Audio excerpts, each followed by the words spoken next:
There seems to be a fairly large movement of what I affectionately call pill popping.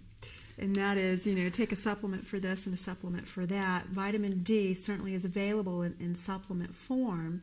Is that something that people should be doing? If so, how much? Is it better to get it from the sun? What's the theory there?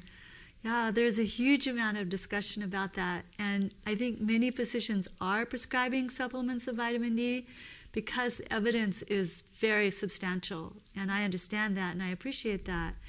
But as I mentioned before, there is some level of concern about toxicity, and there is some discussion about that. We don't know exactly where the line of safety is. Mm-hmm.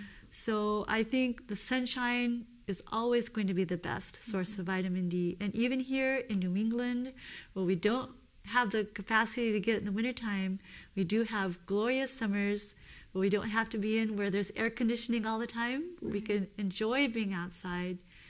And, we have the capacity to get lots of vitamin D through spring, summer, and the first part of fall. I think for supplementation, if you do need to take it, if there's for some reason you're absolutely not able to get in the sunshine, that vitamin D3 is the source of choice. Mm-hmm. The other thing is, if you have a question, talk to your physician. Vitamin D levels are very easy to measure. It's a simple blood test. You can get a vitamin D level. Supplementation is important, especially if you're not getting enough in the sun. If you work inside, it's hard to get adequate sun in the winter. Remember, if you expose just your hands and your face to the sun for 15 minutes, you get enough vitamin D for the day. If you expose your back as well as, and your back is a wonderful place to pick up vitamin D, you're going to get a lot more vitamin D from exposing more skin. So I'd say expose as much skin as is comfortable, and in January that's not much, plus you're not going to get much vitamin D in January. But if it's a warm day, a few less clothes are fine. I'm not for, going too far down this road, but sunshine to our bodies is a wonderful thing. It not only helps your vitamin D level, but sunshine is good for improving your sleep at night. It also helps prevent depression.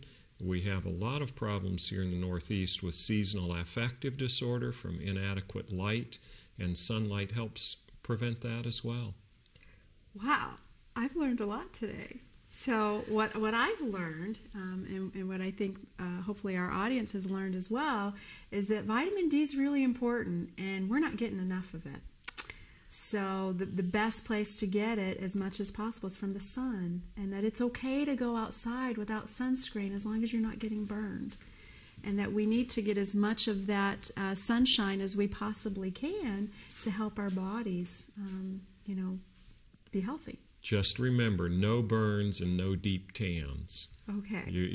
We don't want to go too far down this road, because then the dermatologist will have a real case. But you want sunshine. 10 to 15 minutes is plenty most days, and enjoy it. Very good. And then from a dietary perspective, I had no idea that fat was related to vitamin D, even remotely. So we all know that we need to maintain a low-fat diet, but this is just one more reason for doing that, and being mindful of the not only the amount of fat that we're consuming, but the kind of fat. Certainly we know that saturated fat has a role to play in cardiovascular disease and a number of other things. Who knew it was related to vitamin D?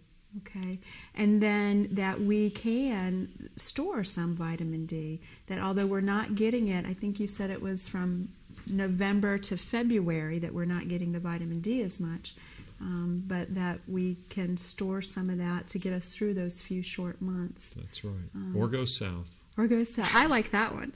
I'm going to talk to my husband. And then for our children, this is really, I think, groundbreaking as it relates to kids. For years we've been covering them up.